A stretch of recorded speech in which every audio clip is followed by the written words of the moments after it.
ಎಲ್ಲರಿಗೂ ನಮಸ್ಕಾರ ವೀಕ್ಷಕರೇ. ಇವತ್ತಿನ ಒಂದು ವಿಡಿಯೋದಲ್ಲಿ ಸಿಂಹ ರಾಶಿಯವರಿಗೆ 2025ರಲ್ಲಿ ಯಾವೆಲ್ಲ ರೀತಿಯ ಅದೃಷ್ಟ ಬರುತ್ತದೆ, ಶನಿದೇವರ ಪವಾಡದಿಂದ 2027 ವರ್ಷಗಳವರೆಗೂ ಕೂಡ ಯಾವೆಲ್ಲ ರೀತಿಯ ಲಾಭವನ್ನು ಸಿಂಹ ರಾಶಿಯವರು ಪಡೆದುಕೊಳ್ಳುತ್ತಾರೆ, ಇದರ ಜೊತೆಗೆ ಮುಂದಿನ ವರ್ಷ ಅಂದರೆ ನಿಮ್ಮತ್ತ ಧನಲಕ್ಷ್ಮಿ ಆಗಮನ ಆಗುತ್ತಾ ಅಥವಾ ಗುರುಬಲ ಬರುತ್ತದಾ ಅಂತ ತಿಳಿದುಕೊಳ್ಳೋಣ.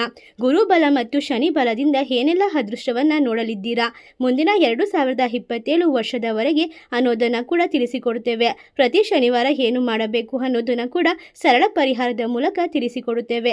ಅದಕ್ಕೂ ಮುನ್ನ ನೀವು ಕೂಡ ಸಿಂಹ ರಾಶಿಯವರಾಗಿದ್ದಲ್ಲಿ ಈ ವಿಡಿಯೋಗೆ ಒಂದು ಲೈಕ್ ಕೊಟ್ಟು ತಪ್ಪದೆ ನಮ್ಮ ಚಾನಲ್ನ ಸಬ್ಸ್ಕ್ರೈಬ್ ಮಾಡಿ, ಹಾಗೆ ಪಕ್ಕದಲ್ಲೇ ಇರುವಂಥ ಬೆಲ್ ಐಕನ್ನ ಪ್ರೆಸ್ ಮಾಡಿ. ವೀಕ್ಷಕರೇ, ಹೊಸ ವರ್ಷ ಸಿಂಹ ರಾಶಿಯವರ ಜಾತಕದಲ್ಲಿ ಯಾವ ಫಲಿತಾಂಶವನ್ನು ತರಲಿದೆ, ಒಳ್ಳೆಯದ ಕೆಟ್ಟದ, ಆರ್ಥಿಕ ಲಾಭ ಗಳಿಸುತ್ತಾರಾ, ಇವೆಲ್ಲ ಹೇಗೆ ವರ್ಷ ಪೂರ್ತಿ ನಡೆಯುತ್ತಾ ಹೋಗುತ್ತದೆ ಕುರಿತು ನಾನು ಸಂಪೂರ್ಣವಾದ ಮಾಹಿತಿಯನ್ನು ತಿಳಿಸ್ಕೊಡ್ತಾ ಹೋಗ್ತೀನಿ. ಈ ಒಂದು ಹೊಸ ವರ್ಷ ಬರುತ್ತಿದ್ದಂತೆ ವೈದಿಕ ಜ್ಯೋತಿಷ್ಯ ಶಾಸ್ತ್ರದ ಪ್ರಕಾರ ನಮ್ಮ ರಾಶಿಯಲ್ಲಿ ಯಾವ ರೀತಿ ಫಲಿತಾಂಶವನ್ನು ಪಡೆದುಕೊಳ್ಳಬಹುದು ಎಂಬುದನ್ನು ನೋಡೋಣ. ಪ್ರತಿಯೊಬ್ಬರು ಕೂಡ ಕಾತುರದಿಂದ ಕಾಯ್ತಾ ಇರ್ತೀರಾ, ನಮ್ಮ ಜೀವನ ಯಾವ ರೀತಿ ಇರುತ್ತದೆ, ಉತ್ತಮವಾದ ಫಲಿತಾಂಶ ಸಿಗುತ್ತದೆಯೋ ಅಥವಾ ಒಳ್ಳೆಯದಾಗುತ್ತೋ ಕೆಟ್ಟದಾಗುತ್ತೋ ಎಂಬ ಕುತೂಹಲಕಾರಿ ವಿಷಯಗಳನ್ನು ತಿಳಿದುಕೊಳ್ಳಲು ಬಹಳಷ್ಟು ಜನರು ಕಾಯ್ತಾ ಇರ್ತೀರಾ. ಅದೇ ರೀತಿಯಾಗಿ ಸಿಂಹ ರಾಶಿಯವರಿಗೆ 2025ರ ವಿಚಾರದಲ್ಲಿ ಜೂನ್ ತಿಂಗಳಿನಲ್ಲಿ ಮಂಗಳನ ಪ್ರವೇಶವಾಗುತ್ತದೆ. ಸಿಂಹ ರಾಶಿಯರ ಜಾತಕದಲ್ಲಿ ನಡೆಯಲಿದೆ ಅಂತಾನೆ ಹೇಳಬಹುದು. 2025 ಎನ್ನುವುದು ಸಿಂಹ ರಾಶಿಯ ಜನರಿಗೆ ಯಾವ ರೀತಿಯಲ್ಲಿ ಜೀವನದಲ್ಲಿ ಪ್ರತಿಫಲಗಳನ್ನು ಅಥವಾ ಫಲಿತಾಂಶಗಳನ್ನು ನೀಡುತ್ತದೆ, ಶನಿದೇವರ ವರ ಈ ರಾಶಿಯವರಿಗೆ ಸಿಗುತ್ತದೆಯೋ ಎಂದು ನೋಡೋಣ. ಮೊದಲನೆಯದಾಗಿ ಸ್ನೇಹಿತರೆ, ಹಣಕಾಸಿನ ಪರಿಸ್ಥಿತಿ ಹೇಗಿರುತ್ತದೆ ಅನ್ನೋದನ್ನು ತಿಳಿಸಿಕೊಡುತ್ತೇನೆ. 2025ರಿಂದ ಹಿಡಿದು 2027ರವರೆಗೆ ಹಣಕಾಸಿನ ಪರಿಸ್ಥಿತಿ ಬಗ್ಗೆ ನೀವು ಕೇಳೋದಾದರೆ 2025ರಲ್ಲಿ ಸಿಂಹ ರಾಶಿಯವರು ಹಣಕಾಸಿನ ವಿಚಾರದಲ್ಲಿ ಉತ್ತಮ ಫಲಿತಾಂಶವನ್ನು ಪಡೆದುಕೊಳ್ಳಬಹುದಾಗಿದೆ. ಆರ್ಥಿಕ ಸಮಸ್ಯೆಗಳಿಗೆ ಪರಿಹಾರ ವರ್ಷದ ಆರಂಭದಿಂದಲೇ ದೊರಕುತ್ತದೆ ಅಂತಲೇ ಹೇಳಬಹುದು. ಸಾಕಷ್ಟು ಸೀಕ್ರೆಟ್ ಹಣವನ್ನು ಕೂಡ ನೀವು ಬೇರೆ ಬೇರೆ ಮೂಲಗಳಿಂದ ಪಡೆದುಕೊಳ್ಳಬಹುದಾಗಿದೆ. ಜನವರಿ ತಿಂಗಳಿನಲ್ಲಿ ಹೆಚ್ಚಾಗುವಂತಹ ಖರ್ಚಿನಿಂದ ಕೆಲವೊಂದು ಆರ್ಥಿಕ ಸಮಸ್ಯೆಗಳನ್ನು ನೀವು ಎದುರಿಸಬೇಕಾಗುತ್ತದೆ. ಅಕ್ಟೋಬರ್ ತಿಂಗಳಲ್ಲಿ ನೀವು ಹಣಕಾಸಿನ ಪರಿಸ್ಥಿತಿ ಮತ್ತೆ ನಿಮ್ಮ ಅನುಕೂಲಕ್ಕೆ ಬರುತ್ತದೆ. ಇನ್ನು ನವೆಂಬರ್ ತಿಂಗಳಿನಲ್ಲಿ ಹಾಗೂ ಡಿಸೆಂಬರ್ ತಿಂಗಳಿನಲ್ಲಿ ನಿಮ್ಮ ಖರ್ಚಿನ ಮೇಲೆ ಕಂಟ್ರೋಲ್ ಇರಬೇಕು. ನಿಮ್ಮ ಕೈಯಲ್ಲಿ ಯಾವುದೇ ರೀತಿಯ ಹಣ ಇದ್ರೂ ಕೂಡ ಅಗತ್ಯಕ್ಕೆ ಮೀರಿ ಹಣವನ್ನು ಖರ್ಚು ಮಾಡೋದಕ್ಕೆ ಹೋಗಬೇಡಿ ಅಂತಲೇ ಹೇಳಬಹುದು. ಯಾವ ತಿಂಗಳಿನಲ್ಲಿ ಎಚ್ಚರಿಕೆಯಿಂದ ಇರಬೇಕು, ಯಾವ ತಿಂಗಳು ಬೆಟರ್ ಆಗಿರುತ್ತೆ ಅನ್ನೋದನ್ನು ಕೂಡ ತಿಳಿಸ್ಕೊಡ್ತೀವಿ. ಶನಿದೇವರ ಕೃಪೆಯಿಂದ, ಶನಿದೇವರ ಪ್ರಭಾವದಿಂದ ಸಾಕಷ್ಟು ಹಣಕಾಸಿನ ಪರಿಸ್ಥಿತಿಯಲ್ಲಿ ಏರುಪೇರುಗಳನ್ನು ನೋಡಲಿದ್ದೀರಿ ಸ್ನೇಹಿತರೆ. ಹಾಗಾಗಿ ಯಾವುದೇ ಕಾರಣಕ್ಕೂ ಕೂಡ ಅನಗತ್ಯ ಖರ್ಚು ಬೇಡ, ಮಿತವಾಗಿ ಖರ್ಚು ಮಾಡಿ ಅಂತ ಹೇಳ್ತಾ, ಇನ್ನು ಸಿಂಹ ರಾಶಿಯವರಿಗೆ 2025ರಿಂದ ಹಿಡಿದು 2027 ಜೂನ್ವರೆಗೂ ಕೂಡ ದಾಂಪತ್ಯ ಜೀವನ ಹೇಗಿರುತ್ತದೆ ಎಂದು ನೋಡೋಣ ಬನ್ನಿ. ಯಾವ ವಿಷಯಕ್ಕೆ ಏನೆಲ್ಲ ಬದಲಾವಣೆಗಳು ಆಗುತ್ತದೆ, ಯಾವ ತಿಂಗಳು ಬೆಟರ್ ಇರುತ್ತೆ ಅನ್ನೋದನ್ನು ತಿಳಿಸಿಕೊಡುತ್ತೇವೆ. ಮೊದಲನೆಯದಾಗಿ ದಾಂಪತ್ಯ ಜೀವನ. ಈ ಸಂದರ್ಭದಲ್ಲಿ ಚೆನ್ನಾಗಿರುತ್ತೆ, ಆದರೆ ವರ್ಷದ ಆರಂಭದಲ್ಲಿ ನಿಮ್ಮ ಪತ್ನಿ ಅಥವಾ ಪತಿಗೆ ಸ್ವಲ್ಪ ಮಟ್ಟಿಗೆ ಆರೋಗ್ಯ ಸಮಸ್ಯೆಗಳನ್ನು ಎದುರಿಸಬೇಕಾಗಿ ಬರುತ್ತದೆ. ಈ ಸಂದರ್ಭದಲ್ಲಿ ನೀವು ಒಬ್ಬ ಒಳ್ಳೆಯ ಗಂಡನಾಗಿ ನಿಮ್ಮ ಹೆಂಡತಿಯ ಕಾಳಜಿಯನ್ನು ವಹಿಸಬೇಕಾಗುತ್ತದೆ. ಸ್ನೇಹಿತರೆ, ಏಪ್ರಿಲ್ನಿಂದ ಸೆಪ್ಟೆಂಬರ್ ತಿಂಗಳ ನಡುವೆ ನಿಮ್ಮ ದಾಂಪತ್ಯ ಜೀವನದಲ್ಲಿ ದಂಪತಿಗಳ ನಡುವೆ ಹೊಸತನ ಕಂಡುಬರುತ್ತದೆ ಹಾಗೂ ಈ ಹಿಂದೆ ಕಂಡು ಬಂದಂತಹ ಪ್ರತಿಯೊಂದು ಸಮಸ್ಯೆಗಳು ಕೂಡ ಪರಿಹಾರ ಆಗುತ್ತೆ ಅಂತಲೇ ಹೇಳಬಹುದು. ಎಲ್ಲ ರೀತಿಯ ಸಮಸ್ಯೆಗಳು, ತೊಂದರೆಗಳು ನಿವಾರಣೆಯಾಗುತ್ತೆ. ಈ ಒಂದು ಸಂದರ್ಭದಲ್ಲಿ ನೀವು ನಿಮ್ಮ ಪತ್ನಿಯ ಜೊತೆಗೆ ಮಕ್ಕಳ ವಿಚಾರದಲ್ಲೂ ಕೂಡ ಕೆಲವೊಂದು ನಿರ್ಧಾರಗಳನ್ನು ತೆಗೆದುಕೊಳ್ಬೇಕಾಗುತ್ತದೆ. ಜೂನ್ ಮತ್ತು ಆಗಸ್ಟ್ ತಿಂಗಳಿನಲ್ಲಿ ನಿಮ್ಮ ಕೋಪದಿಂದಾಗಿ ದಾಂಪತ್ಯ ಜೀವನದಲ್ಲಿ ಕೂಡ ಸಮಸ್ಯೆಗಳು ಉದ್ಭವ ಆಗುತ್ತೆ ಸ್ನೇಹಿತರೆ. ಹೀಗಾಗಿ ನೀವು ಈ ಒಂದು ಸಮಯದಲ್ಲಿ ವಿಶೇಷವಾಗಿ ನೀವು ಶಾಂತಿಯಿಂದ ಕಾರ್ಯವನ್ನು ನಿರ್ವಹಿಸಬೇಕು ಅಂತ ಹೇಳಲಾಗುತ್ತದೆ. ಯಾವ ತಿಂಗಳಿನಲ್ಲಿ ಯಾವೆಲ್ಲ ಪ್ರಾಬ್ಲಮ್ ಬರುತ್ತೆ, ಯಾವ ತಿಂಗಳು ಬೆಟರ್ ಇದೆ, ಯಾವ ತಿಂಗಳು ಎಚ್ಚರಿಕೆಯಿಂದ ಇರಬೇಕು ಅನ್ನೋದನ್ನು ತಿಳಿಸಿಕೊಡ್ತೀನಿ. ನಿಮ್ಮ ದಾಂಪತ್ಯ ಜೀವನದ ಬಗ್ಗೆ, ಅದೇ ರೀತಿಯಾಗಿ ನಿಮ್ಮ ವೃತ್ತಿ ಜೀವನದ ಕೂಡ 2025ರಿಂದ ಹಿಡಿದು 2027ರವರೆಗೂ ಕೂಡ ಶನಿ ಪ್ರಭಾವದಿಂದ ಏನೆಲ್ಲ ಬದಲಾವಣೆ ಆಗುತ್ತೆ, ಯಾವ ತಿಂಗಳು ಬೆಟರ್ ಆಗಿರುತ್ತದೆ, ಯಾವ ತಿಂಗಳು ಎಚ್ಚರಿಕೆಯಿಂದ ಇರಬೇಕು ಅನ್ನೋದನ್ನು ನೋಡೋಣ ಬನ್ನಿ. ಮೊದಲನೆಯದಾಗಿ ಸಿಂಹ ರಾಶಿಯವರು ಏಪ್ರಿಲ್ ತಿಂಗಳ ನಂತರ ಅಥವಾ ಏಪ್ರಿಲ್ ತಿಂಗಳ ಮಧ್ಯಂತರದ ನಂತರ ನೀವು ನಿಮ್ಮ ಹಿರಿಯ ಅಧಿಕಾರಿಗಳ ಜೊತೆಗೆ ಉತ್ತಮವಾದ ಉದ್ಯೋಗ ಕ್ಷೇತ್ರದಲ್ಲಿ ಸಂಬಂಧವನ್ನು ಹೊಂದಿರಾ ಸ್ನೇಹಿತರೆ. ಆಗಸ್ಟ್ ಹಾಗೂ ಅಕ್ಟೋಬರ್ ತಿಂಗಳಲ್ಲಿ ಈ ಹಿಂದೆ ಬಾಕಿ ಉಳಿದಿರುವಂತಹ ಕೆಲಸವನ್ನು ನೀವು ಪೂರ್ತಿಯಾಗಿ ಮುಗಿಸಬಹುದು ಅಂತಲೇ ಹೇಳಲಾಗುತ್ತದೆ. ಕೆಲಸವನ್ನು ನಿಭಾಯಿಸಬೇಕು ಎನ್ನುವಂತಹ ಯೋಜನೆಯಲ್ಲಿ ನೀವು ಕೆಲಸನ ಮಾಡ್ತಾ ಇದ್ದರೆ ಉದ್ಯೋಗದಲ್ಲಿ ಉತ್ತಮವಾದ ದಿನಗಳು ಅಕ್ಟೋಬರ್ ತಿಂಗಳ ನಂತರ ಕೊನೆಯಲ್ಲಿ ಸಿಗುತ್ತೆ. ಈ ಒಂದು ಕೆಲಸವನ್ನು ಮಾಡಬೇಕಾಗಿ ಬರುತ್ತೆ ಅಂತಲೇ ಹೇಳಲಾಗುತ್ತದೆ. ಹೇಳಲಾಗುತ್ತದೆ. ಹೊಸದಾಗಿ ಕೆಲಸವನ್ನು ನೀವು ಬೇರೆ ಕೆಲಸಕ್ಕೆ ಹೋಗಬೇಕು, ಬೇರೆ ಕೆಲಸಕ್ಕೆ ಜಾಯಿನ್ ಆಗಬೇಕು ಅಂತ ಜಾಬ್ನ ಹುಡುಕ್ತಾ ಇದ್ದರೆ ಅದರಿಂದ ನೀವು ಈ ಒಂದು ವಿಶೇಷವಾಗಿ ಹಣನ ಸಂಪಾದನೆ ಮಾಡ್ಕೊಳ್ಬಹುದು ಅಂತ ಅಂದ್ಕೊಂಡಿರ್ತೀರ. ಅಕ್ಟೋಬರ್ ತಿಂಗಳ ಕೊನೆಯಲ್ಲಿ ಈ ಕೆಲಸವನ್ನು ಮಾಡ್ಬೋದು ಅಂತಲೇ ಹೇಳಲಾಗುತ್ತದೆ. ನವೆಂಬರ್ ತಿಂಗಳಿನಲ್ಲಿ ಉದ್ಯೋಗಿಗಳು ಈ ಒಂದು ಸಂದರ್ಭದಲ್ಲಿ ಪ್ರಮೋಷನ್ನ ತೆಗೆದುಕೊಳ್ಳುವ ಸಾಧ್ಯತೆ ಅತಿ ಹೆಚ್ಚಾಗಿರುತ್ತೆ. ವಿದೇಶಕ್ಕೆ ಸಂಬಂಧಪಟ್ಟಂತಹ ಸಂಸ್ಥೆಗಳಲ್ಲಿ ಕೆಲಸ ಮಾಡ್ತಾ ಇದ್ರೆ ಒಳ್ಳೆ ರೀತಿಯ ಆದಾಯವನ್ನು ನೀವು ಸಂಪಾದನೆ ಮಾಡಿಕೊಳ್ಬಹುದಾಗಿದೆ. ಸ್ನೇಹಿತರೆ, ನಿಮಗೆ ಯಾವ ತಿಂಗಳಿನಲ್ಲಿ ಏನೆಲ್ಲ ಮಾಡಬೇಕು, ಸಿಂಹರಾಶಿಯವರ ಜಾತಕದಲ್ಲಿ ಏನೆಲ್ಲ ಬದಲಾವಣೆಗಳನ್ನ ಮಾಡ್ಕೊಳ್ಬೇಕು, ಮುಂದಿನ ದಿನಗಳಲ್ಲಿ ಯಾವೆಲ್ಲ ರೀತಿಯ ಒಂದು ಪರಿಹಾರನ ಫಾಲೋ ಮಾಡಿದ್ರೆ ತುಂಬ ಒಳ್ಳೆಯದಾಗುತ್ತೆ ಅಂತ ಕೂಡ ನೋಡೋಣ ಬನ್ನಿ. 2025ರಿಂದ 2027 ಜೂನ್ನ 3ರವರೆಗೆ ಕೂಡ ನಿಮಗೆ ಎಲ್ಲ ರೀತಿಯ ಉತ್ತಮ ಬದಲಾವಣೆಗಳು ವ್ಯಾಪಾರದಲ್ಲಿ ಸಿಗುತ್ತೆ. ಈ ಒಂದು ಸಮಯದಲ್ಲಿ ನೀವು ಅತಿಯಾದ ಲಾಭವನ್ನು ಪಡ್ಕೊಳ್ತೀರಾ. ಈ ಒಂದು ತಿಂಗಳಿನಲ್ಲಿ ಎಚ್ಚರಿಕೆಯಿಂದ ಸ್ವಲ್ಪ ವಹಿಸಬೇಕಾಗುತ್ತದೆ. ಈ ರಾಶಿಯಲ್ಲಿರುವಂತಹ ವ್ಯಕ್ತಿಗಳು ತುಂಬಾ ಬುದ್ಧಿವಂತರಾಗಿರ್ತಾರೆ ಮತ್ತು ಎಲ್ಲ ರೀತಿಯ ವ್ಯಾಪಾರ ವ್ಯವಹಾರಗಳಲ್ಲಿ ಉತ್ತಮವಾದ ಲಾಭವನ್ನು ಸಂಪಾದಿಸಿಕೊಳ್ಳುವಂತಹ ಕೆಪಾಸಿಟಿ ಇರುತ್ತೆ. ಅದರಲ್ಲೂ ಕೂಡ ಆಗಸ್ಟ್ ತಿಂಗಳ ನಂತರ ನೀವು ಸಂಪಾದಿಸಿದಂತಹ ಲಾಭದಲ್ಲಿ ಹೆಚ್ಚಳ ಕಂಡುಬರುತ್ತದೆ. ಆಗಸ್ಟ್ ತಿಂಗಳ ನಂತರ ಷೇರು ಮಾರುಕಟ್ಟೆಯಲ್ಲಿ ಹಣವನ್ನು ಹೂಡಿಕೆ ಮಾಡಿದರೆ ಪ್ರಾಫಿಟ್ ಅಂತಲೇ ಹೇಳಬಹುದು. ಪ್ರಾಫಿಟ್ ಪಕ್ಕ ಅಂತಲೇ ಹೇಳಲಾಗುತ್ತದೆ. ನಿಮಗೆ ವಹಿಸಿರುವಂತಹ ಪ್ರತಿಯೊಂದು ಜವಾಬ್ದಾರಿಗಳನ್ನ ಕೂಡ ನೀವು ಸರಿಯಾದ ರೀತಿಯಲ್ಲಿ ಸರಿಯಾದ ಸಮಯಕ್ಕೆ ಪೂರೈಸ್ತೀರಾ. ಸರಿಯಾದ ಅವಕಾಶಗಳನ್ನ ನೀವು ಸರಿಯಾಗಿ ಬಳಸ್ಕೊಳ್ಳೋದ್ರಿಂದ ಉತ್ತಮವಾದ ಅವಕಾಶ, ಯಶಸ್ಸು ನಿಮ್ಮ ಜೀವನದಲ್ಲಿ ಕಂಡುಬರುತ್ತೆ. ನೀವು ಬಹಳಷ್ಟು ಯಶಸ್ಸನ್ನು ಕಂಡುಕೊಂಡು ಜೀವನದಲ್ಲಿ ಉತ್ತಮ ರೀತಿಯಲ್ಲಿ ಕೆಲಸನ ನಿರ್ವಹಿಸ್ತೀರಾ. ಅದೇ ರೀತಿಯಾಗಿ ಈ ರಾಶಿಯಲ್ಲಿರುವಂತಹ ವ್ಯಕ್ತಿಗಳಿಗೆ ಇನ್ನು ಆರೋಗ್ಯನೂ ಉತ್ತಮವಾಗಿರುತ್ತೆ.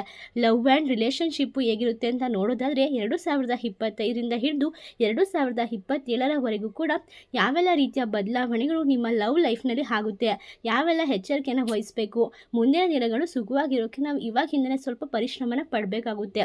ಅದೇ ರೀತಿಯಾಗಿ 2025ರಲ್ಲಿ ನಿಮ್ಮ ಲವ್ ಲೈಫ್ ಸಾಮಾನ್ಯವಾಗಿ ಬದಲಾವಣೆಗಳನ್ನ ಕಂಡುಕೊಳ್ಬಹುದು. ಅದರಲ್ಲೂ ಕೂಡ ವಿಶೇಷವಾಗಿ ನಿಮ್ಮ ಸಂಗಾತಿ ಜೊತೆ ಮಾತನಾಡಬೇಕಾದ್ರೆ ನೀವು ಕೋಪವನ್ನು ಆದಷ್ಟು ಕಂಟ್ರೋಲ್ ಮಾಡ್ಕೋಬೇಕು. ಮಾತನಾಡುವಂತಹ ಮಾತುಗಳು ಕೂಡ ನಿಮ್ಮ ಹಿಡಿತದಲ್ಲಿ ಇರಬೇಕು. ನಿಮ್ಮಿಬ್ಬರ ರಿಲೇಷನ್ಶಿಪ್ನಲ್ಲಿ ಬಿರುಕು ಮೂಡುವಂತಹ ಸಾಧ್ಯತೆಗಳು ಹೆಚ್ಚಾಗಿ ತೋರಿಸ್ತಾ ಇದೆ. ಏಪ್ರಿಲ್ ಅಥವಾ ಮೇ ತಿಂಗಳಲ್ಲಿ ನಿಮ್ಮಿಬ್ಬರ ರಿಲೇಷನ್ಶಿಪ್ಗಳಲ್ಲಿ ಜಗಳಗಳು ಬರುತ್ತೆ. ಮೂರನೇ ವ್ಯಕ್ತಿಯ ಕಾರಣದಿಂದಾಗಿ ಸಂಬಂಧಗಳು ಬಿರುಕು ಬರುತ್ತೆ. ಇದರಿಂದಾಗಿ ನೀವು ನಿಮ್ಮ ಪ್ರೀತಿ ಪಾತ್ರನ ಕಳ್ಕೊಳ್ಳುವಂತಹ ಸಮಯ ಇದಾಗಿರುತ್ತೆ. ಇದರಿಂದ ನೀವು ಯಾವುದೇ ರೀತಿಯ ಒಂದು ಜಗಳಗಳು ಮನಸ್ತಾಪಗಳು ಬಂದಲ್ಲಿ ಅಲ್ಲೇ ಜೊತೆಗೆ ಕೂತು ಪರಿಹಾರವನ್ನು ಕಂಡುಕೊಳ್ಳೆ ಉತ್ತಮ ಅಂತ ಹೇಳಬಹುದು. ಈ ಸಂದರ್ಭದಲ್ಲಿ ನೀವು ಯಾವುದೇ ರೀತಿಯ ಮನೆಯವರ ಒಪ್ಪಿಗೆನ ಪಡ್ಕೊಂಡು ಮದುವೆ ಕೂಡ ಆಗ್ಬೋದು. ಅದೇ ರೀತಿಯಾಗಿ ಸ್ನೇಹಿತರ ಬೆಂಬಲ ಕೂಡ ಸಿಗುತ್ತದೆ. ನವೆಂಬರ್ ಡಿಸೆಂಬರ್ ತಿಂಗಳು ನಿಮಗೆ ಬೆಸ್ಟ್ ಅಂತ ಹೇಳಬಹುದು. ಆದಷ್ಟು ಮನೆಯವರಿಗೆ ನಿಮ್ಮ ವಿಷಯಗಳನ್ನು ತಿಳಿಸಿ ಒಪ್ಪಿಸಿ ಮದುವೆಯನ್ನು ಮಾಡಿಕೊಂಡ್ರೆ ಮುಂದಿನ ದಿನಗಳಲ್ಲಿ ಉತ್ತಮವಾದ ಸಂಸಾರವನ್ನು ಪಡ್ಕೊಳ್ಬಹುದು ಅಂತ ಹೇಳಲಾಗುತ್ತದೆ. ಮಾತಿನ ಮೇಲೆ ನಿಗಾವನ್ನು ವಹಿಸಬೇಕು. ಸಿಂಹ ರಾಶಿಯವರಿಗೆ 2025ರಿಂದ ಹಿಡಿದು 2027ರವರೆಗೆ ಶನಿ ಪ್ರಭಾವದಿಂದ ನಿಮ್ಮ ಆರೋಗ್ಯ ಹೇಗಿರುತ್ತದೆ, ಯಾವ ತಿಂಗಳಿನಲ್ಲಿ ಬೆಟರ್ ಆಗಿರುತ್ತೆ, ಯಾವ ಎಚ್ಚರಿಕೆಯನ್ನು ವಹಿಸಬೇಕು ಅಂತ ನೋಡೋದಾದರೆ ಮೊದಲನೇದಾಗಿ ಈ ಒಂದು ವರ್ಷದ ಆರಂಭದಲ್ಲೇ ಸಾಕಷ್ಟು ಸಮಯಗಳಿಂದ ನೀವು ಯಾವುದೇ ಆರೋಗ್ಯ ಸಮಸ್ಯೆಯನ್ನು ಅನುಭವಿಸ್ತಿದ್ರೆ ಅದಕ್ಕೆ ಪರಿಹಾರ ದೊರಕುತ್ತದೆ. ಜೂನ್ನಿಂದ ಅಕ್ಟೋಬರ್ವರೆಗೂ ಕೂಡ ನೀವು ಆರೋಗ್ಯದಲ್ಲಿ ಯಾವುದೇ ರೀತಿಯ ಒಂದು ತೊಂದರೆಗಳಿದ್ರೂ ಕೂಡ ಎಲ್ಲನ ಪರಿಹಾರ ಮಾಡಿಕೊಳ್ಳುವಂತಹ ಚಾನ್ಸಸ್ ಹೆಚ್ಚಿಗೆ ಇರುತ್ತೆ. ಈ ಒಂದು ಸಂದರ್ಭದಲ್ಲಿ ನೀವು ನಿಮ್ಮನ್ನು ಕಾಪಾಡಿಕೊಳ್ಳೋದು ಅತ್ಯಂತ ಉತ್ತಮ ಅಂತ ಹೇಳಬಹುದು. ಅಕ್ಟೋಬರ್ ಮತ್ತು ನವೆಂಬರ್ ಹಾಗೂ ಡಿಸೆಂಬರ್ ತಿಂಗಳಿನಲ್ಲಿ ನಿಮ್ಮ ಆರೋಗ್ಯ ಮತ್ತೆ ಮೊದಲಿನ ಥರ ಆಗುತ್ತೆ, ಚೇತರಿಕೆಯನ್ನು ಕಂಡುಬರುತ್ತೆ. ನಿಮ್ಮ ದೇಹದಲ್ಲಿ ಕೂಡ ಎನರ್ಜಿ ಹೆಚ್ಚಾಗುತ್ತೆ ಅಂತ ಹೇಳಲಾಗುತ್ತೆ. ಸಂದರ್ಭದಲ್ಲಿ ನಿಮ್ಮ ಆರೋಗ್ಯದ ಬಗ್ಗೆ ಹೆಚ್ಚು ಒಂದು ಗಮನನ ಕೊಡಬೇಕು. ಮಾನಸಿಕ ಆರೋಗ್ಯ ಕೂಡ ಉತ್ತಮವಾಗಿರುತ್ತೆ. ಅದೇ ರೀತಿಯಾಗಿ ಸ್ನೇಹಿತರೆ, ಸಾಕಷ್ಟು ರೀತಿಯಾಗಿ ನೀವು ಈ ರಾಶಿಯಲ್ಲಿರುವಂತಹ ವ್ಯಕ್ತಿಗಳು ನಿಮ್ಮ ಆರೋಗ್ಯ ನಿಮ್ಮ ಕೈಲೇ ಇರುತ್ತೆ. ಸೊ ಹಾಗಾಗಿ ನೀವು ಯಾವುದೇ ರೀತಿಯ ಒಂದು ಆರೋಗ್ಯನ ನೀವು ಮೇಂಟೈನ್ ಮಾಡಬೇಕು ಅಂದರೆ ಹಸಿರು ಸೊಪ್ಪು ತರಕಾರಿ, ಹಸಿರು ಆಗಿರುವಂತಹ ತರಕಾರಿ ಸೊಪ್ಪು ಈ ರೀತಿಯಾದಂತಹ ಆಹಾರ ಸೇವನೆ ಮತ್ತು ವ್ಯಾಯಾಮನ ರೂಢಿ ಮಾಡಿಕೊಂಡ್ರೆ ನಿಮ್ಗೆ ಯಾವುದೇ ರೀತಿಯ ತೊಂದರೆಗಳು ಬರೋದಿಲ್ಲ. ನೀವು ಸ್ವಲ್ಪ ವಾಕ್ ಆದರೂ ಮಾಡಬೇಕಾಗುತ್ತೆ ಮತ್ತು ದೈನಂದಿನ ಚಟುವಟಿಕೆಗಳಲ್ಲಿ ನಿಮ್ಮನ್ನು ನೀವು ತೊಡಗಿಸ್ಕೊಳ್ಬೇಕು. ಪ್ರತಿದಿನ ಏನಾದರೂ ಒಂದು ಹೊಸದನ್ನು ಕಲಿತಾ ಹೋಗಿ. ವಾಕಿಂಗ್ ಆಗಿರ್ಬೋದು, ಎಕ್ಸಸೈಸ್ ಆಗಿರ್ಬೋದು, ಈ ರೀತಿಯಾದ ಒಂದು ಮುಂದಿನ ದಿನಗಳಲ್ಲಿ ಅತ್ಯುತ್ತಮ ಆರೋಗ್ಯನ ಪಡ್ಕೊಳ್ತೀರಾ. ಯಾವುದೇ ರೀತಿಯ ಸಮಸ್ಯೆಗಳು ಬಂದರೂ ಕೂಡ ಪರಿಹಾರ ಅನ್ನೋದು ನಿಮ್ಮ ಕೈಯಲ್ಲೇ ಇರುತ್ತೆ. ಇದರಿಂದಾಗಿ ಆರೋಗ್ಯ ಚೆನ್ನಾಗಿದ್ರೆ ಎಷ್ಟೇ ಹಣ ಬೇಕಾದ್ರೂ ಸಂಪಾದನೆ ಮಾಡ್ಕೊಳ್ಬಹುದು. ನಾವು ಯಾವುದಕ್ಕೋಸ್ಕರ ಸಂಪಾದನೆ ಮಾಡ್ತೀವಂದರೆ ಬಟ್ಟೆಗೋಸ್ಕರ ಮತ್ತು ಹೊಟ್ಟೆಗೋಸ್ಕರ ಅಂತ ಎಲ್ಲ ಹೇಳ್ತಾರೆ. ಅದೇ ರೀತಿಯಾಗಿ ನಾವು ಚೆನ್ನಾಗಿದ್ರೆ ಎಲ್ಲ ಕೂಡ ನಮಗೆ ಸಿಗುತ್ತೆ. ಈ ರೀತಿಯಾಗಿ ಈ ಒಂದು 2025 ಸಿಂಹ ರಾಶಿಯವರು ಆರೋಗ್ಯದ ವಿಚಾರದಲ್ಲಿ ಬಹಳಷ್ಟು ಅದೃಷ್ಟವಂತರು ಎಂದು ತಿಳಿಸಲಾಗುತ್ತದೆ. ಸಾಮಾನ್ಯ ಅನ್ನೋದಕ್ಕಿಂತ ಹೆಚ್ಚಾಗಿ ವರ್ಷ ಸಿಂಹ ರಾಶಿಯವರ ಜಾತಕದವರಿಗೆ ಚೆನ್ನಾಗೇ ಇರುತ್ತೆ. ಅದೇ ರೀತಿಯಾಗಿ 2027 ತನಕ ಕೂಡ ಸಾಕಷ್ಟು ಮಿಶ್ರ ಫಲಿತಾಂಶಗಳನ್ನು ಪಡ್ಕೊಳ್ತೀರಾ. ಸಾಮಾನ್ಯ ಅನ್ನೋದಕ್ಕಿಂತ ಹೆಚ್ಚಾಗಿ ಒಂದು ಹೊಸ ಒಂದು ರೀತಿಯಾಗಿ ನೀವು ಉತ್ತಮವಾದ ಬದುಕನ್ನು ಕಟ್ಟಿಕೊಳ್ಳೋಕೆ ಸಾಧ್ಯ ಆಗುತ್ತೆ. ಸಿಂಹ ರಾಶಿಯವರ ಜಾತಕದವರಿಗೆ ತುಂಬ ಚೆನ್ನಾಗಿರುತ್ತೆ. ಮಾರ್ಚ್ವರೆಗೆ ಶನಿ ಕಾಟ ಇಲ್ಲ ಅಂತಲೇ ಹೇಳಬಹುದು. ಅನಂತರ ಗುರುಬಲ ಇರೋದ್ರಿಂದ ಎಲ್ಲ ಕಷ್ಟಗಳನ್ನು ಸಹಿಸಿಕೊಳ್ಳುವ ಶಕ್ತಿ ನಿಮ್ಮದಾಗಿರುತ್ತೆ. ಸಾಧಾರಣವಾದ ಶೈಕ್ಷಣಿಕ ಜೀವನವನ್ನು ನಡೆಸ್ತೀರಾ. ಪ್ರೀತಿ, ಪ್ರೇಮ, ವೈವಾಹಿಕ ಜೀವನದಲ್ಲಿ ಕಲಹಗಳು ಇದ್ದರೂ ಕೂಡ ಅದನ್ನು ನಿಭಾಯಿಸುವ ಶಕ್ತಿ ನಿಮಗಿರುತ್ತದೆ. ಕಿರಿಕಿರಿ ಇದ್ದರೂ ಕೂಡ ನೀವು ಅದನ್ನು ಸರಳವಾಗಿ ತೆಗೆದುಕೊಳ್ತೀರಾ. ಇದನ್ನು ಸರಿ ಹೊಂದಿಸಿಕೊಂಡು ಹೋಗುವಂತಹ ಶಕ್ತಿ ನಿಮಗಿರುತ್ತದೆ. ಸ್ನೇಹಿತರೆ, ಫೈನಾನ್ಸ್, ಕೆರಿಯರ್, ಬಿಸ್ನೆಸ್ ಹಾಗೂ ವಿದ್ಯಾರ್ಥಿಗಳ ಕ್ಷೇತ್ರದಲ್ಲಿ ಸ್ವಲ್ಪ ಮಟ್ಟಿಗೆ ಪಾಸಿಟಿವ್ ಫಲಿತಾಂಶವನ್ನೇ ನೀವು ಪಡೆದುಕೊಳ್ಳಬಹುದು ಅಂತ ಹೇಳಲಾಗುತ್ತದೆ. ಇದರೊಂದಿಗೆ ವಿವಾಹ ಯೋಗವು ಇದ್ದು ಅವಿವಾಹಿತರಿಗೆ ಕಂಕಣ ಭಾಗ್ಯ ಕೂಡಿ ಬರುತ್ತದೆ. ಅಷ್ಟೇ ಅಲ್ಲದೆ 2025ರಿಂದ 2027ರವರೆಗೆ ನಿಮ್ಮ ಎಲ್ಲ ಸಾಲಬಾಧೆಗಳು ನಿವಾರಣೆಯಾಗುತ್ತದೆ. ಇನ್ನು ಮುಂದಿನ ಹಲವಾರು ವರ್ಷಗಳವರೆಗೂ ಕೂಡ ಸಾಲಬಾಧೆ ಇರೋದಿಲ್ಲ ಅಂತಲೇ ಹೇಳಲಾಗುತ್ತದೆ. ಉದ್ಯೋಗ ವಿಚಾರದಲ್ಲೂ ನೀವು ಅಂದುಕೊಂಡದಕ್ಕಿಂತ ಹೆಚ್ಚಿನ ಯಶಸ್ಸನ್ನು ಗಳಿಸ್ಕೊಳ್ತೀರಾ. ಒಟ್ಟಾರೆಯಾಗಿ ಹೇಳಬೇಕು ಅಂದರೆ ಸಿಂಹ ರಾಶಿಯವರು ಮುಂದಿನ 2 ವರ್ಷಗಳ ಕಾಲ ಭಾರಿ ಅದೃಷ್ಟವನ್ನು ನೋಡ್ತಾರೆ. ವ್ಯಾಪಾರ ವ್ಯವಹಾರ ಸರಿಯಾದ ರೀತಿಯಲ್ಲಿ ನಡೀತಾ ಹೋಗುತ್ತದೆ. ನಿಮಗೆ ಎಲ್ಲ ರೀತಿಯ ದುಡ್ಡು ಕೈಗೆ ಸಿಗುತ್ತಾ ಹೋಗುತ್ತೆ. ಪ್ರಾಬ್ಲಮ್ಸ್ಗಳು ದೂರ ಆಗುತ್ತೆ ಅಂತಲೇ ಹೇಳಬಹುದು.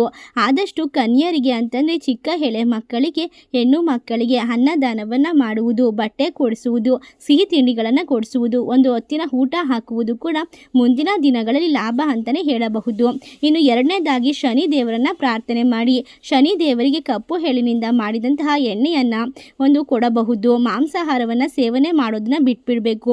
ಈ ಒಂದು ಶನಿವಾರದಂದು ಯಾವುದೇ ಕಾರಣಕ್ಕೂ ಮಾಂಸಾಹಾರವನ್ನು ಮುಟ್ಟಬಾರ್ದು. ಎಳ್ಳಿನಿಂದ ಮಾಡಿದಂತಹ ಯಾವುದೇ ರೀತಿಯ ಸಿಹಿ ತಿಂಡಿಗಳನ್ನ ಮಕ್ಕಳಿಗೆ ಹಂಚಿದ್ರೂ ಕೂಡ ನಿಮ್ಮ ಕಷ್ಟಗಳು ಪರಿಹಾರವಾಗುತ್ತದೆ. 5 ರಿಂದ 9 ವಾರಗಳವರೆಗೂ ಕೂಡ ಶನಿ ದೇವರಿಗೆ ಕಪ್ಪು ಎಳ್ಳಿನ ಎಣ್ಣೆಯಿಂದ ದೀಪವನ್ನು ಹಚ್ಚುವುದರಿಂದ ನಿಮ್ಮ ಆರೋಗ್ಯ ಸಮಸ್ಯೆಗಳು ನಿವಾರಣೆಯಾಗುತ್ತದೆ.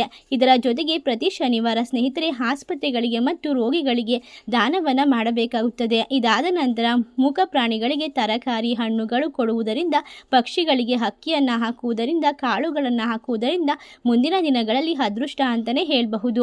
ಟೋಟಲ್ ಆಗಿ ಹೇಳಬೇಕು ಅಂದರೆ ಈ ಸರಳ ಪರಿಹಾರವನ್ನು ಪ್ರತಿಯೊಬ್ಬರು ಮಾಡಿ ಅಂತ ಹೇಳ್ತಾ ನಾನು ಈ ವಿಡಿಯೋವನ್ನು ಎಂಡ್ ಮಾಡ್ತಾ ಇದ್ದೀನಿ. ಈ ವಿಡಿಯೋ ನಿಮಗೆಲ್ಲ ಇಷ್ಟವಾಗಿದೆ ಅಂತ ಭಾವಿಸ್ತೀನಿ. ಈ ವಿಡಿಯೋ ಇಷ್ಟ ಆಗಿದ್ರೆ ಲೈಕ್ ಮಾಡಿ, ಶೇರ್ ಮಾಡಿ, ಕಮೆಂಟ್ ಮಾಡಿ. ಧನ್ಯವಾದಗಳು.